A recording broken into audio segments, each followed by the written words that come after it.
आज का टॉपिक बहुत ही इंटरेस्टिंग है मेरे लिए, क्योंकि ये मेरी जिंदगी और मेरे सपनों को पूरा करने की तरफ पहला कदम। मेरी खुद की लिखी हुई ये स्टोरी, इससे पहले मैंने कभी स्टोरी नहीं लिखी और यही वजह है कि आज मैं बहुत ज्यादा नर्वस हूँ। हाँ, मैं प्रोफेशनल राइटर नहीं हूँ और ना ही बेस्ट स्टोरी टेलर हूँ, बट आपके साथ कनेक्ट होने के लिए और अपना पॉइंट ऑफ व्यू आप सभी के साथ शेयर करने के लिए मैं बहुत ज्यादा एक्साइटेड हूँ।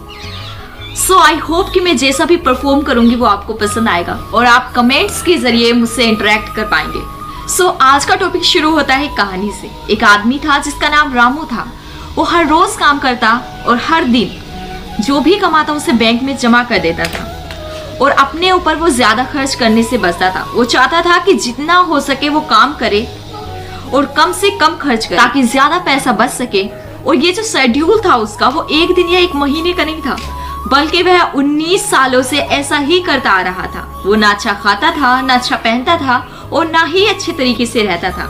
बस उसे तो सिर्फ एक ही धुन सवार थी कि वो कैसे पैसे बचाए और उसे कैसे बढ़ाए। यही वजह थी कि रामू के परिवार वाले जब भी उससे पैसे मांगते तो वो उन्हें देने से मना कर देता था, यानी कि उन पर जितना हो सके कम से कम खर्च करता था। आखिर एक दिन झल्लाकर उसके बेटे ने उससे पूछा कि आप इतने कंजूस क्यों हैं? इतना पैसा पास है फिर भी मना कर देते, इतने पैसों का आखिर करोगे क्या? लेकिन हर बार रामू शांत रहकर उसके सवालों के भरे ढेर को हटा देता था। लेकिन हद तो तब हुई जब रामू बीमार पड़ गया। सब डॉक्टर्स ने उसे ऑपरेशन की सलाह दी, लेकिन वो नहीं माना और ये बात उसने अपने परिवार वालों से छिपाने की ठान ली। और उसकी किस्मत और उसका स्वास्थ्य उसका साथ न दे सकी। मजबूरन उसे बताना पड़ा कि उसके दिल में छेद है। और जब घर वालों को ये बात पता चली तो बहुत दुखी हुए और रामू के बेटे ने रामू से माफी मांगी कि वो उसे कंजूस समझता रहा। असल बात तो ये थी कि आप अपनी बीमारी के लिए पैसे जोड़ रहे थे। तब रामू ने अपने बेटे से कहा कि मैं पैसा अपनी बीमारी के लिए नहीं जोड़ रहा था, मेरी बीमारी का तो मुझे अभी कुछ सालों पहले ही पता चला।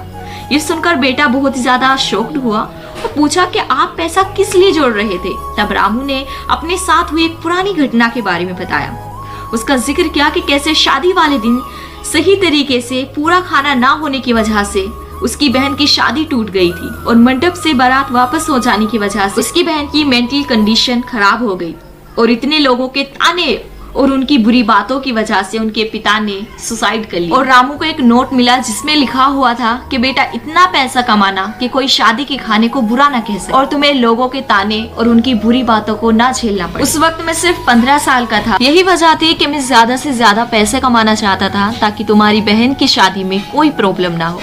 ये सुनकर बेटे की आंख से आंसू आ गया और उसने रामू से माफी मांगी कि अगर आप मुझे ये पहले बता देते तो शायद मैं भी आपकी हेल्प कर पाता। तब रामू ने कहा कि बेटा अगर मैं ये तुम्हें बताता तो तुम्हारा ग्रोथ माइंड रुक जाता और तुम्हारा पूरा फोकस अपने सपनों को पूरा करने की बजाय पैसे कमाने पर लग जाता।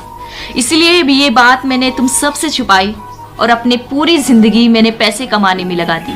सो गाइस, ये जो पूरी कहानी मैंने बनाई है ये सिर्फ एक मैसेज देने के लिए बनाई है कि कभी भी शादी के खाने की बुराई ना करो। बेटी के बाप की पूरी उम्र लगी होती है सिर्फ एक वक्त के खाने के लिए। इसलिए जब भी आप किसी की शादी में जाओ तो अगर खाना पसंद ना आए तो कम खा लो, लेकिन उसकी इंसल्ट मत करो, उस इंसान की बुराई मत करो, क्योंकि उसकी पूरी उम्र लगी होती है सिर्फ इस एक वक्त के खाने के लिए। और मैं उम्मीद करती हूँ कि आपको मेरी ये स्टोरी काफी ज्यादा पसंद आई होगी। तो प्लीज लाइक करके मुझे अपना सपोर्ट दीजिए ताकि मैं ऐसी वीडियोस, ऐसी स्टोरी बना के आपके साथ शेयर कर सकूं, अपना पॉइंट ऑफ व्यू आपके साथ शेयर कर सकूं। सो जितना हो सके उतना पॉजिटिव रहने की कोशिश कीजिए और अपने सपनों को, अपने गोल्स को अचीव कीजिए। Stay positive, stay happy every time, every moment.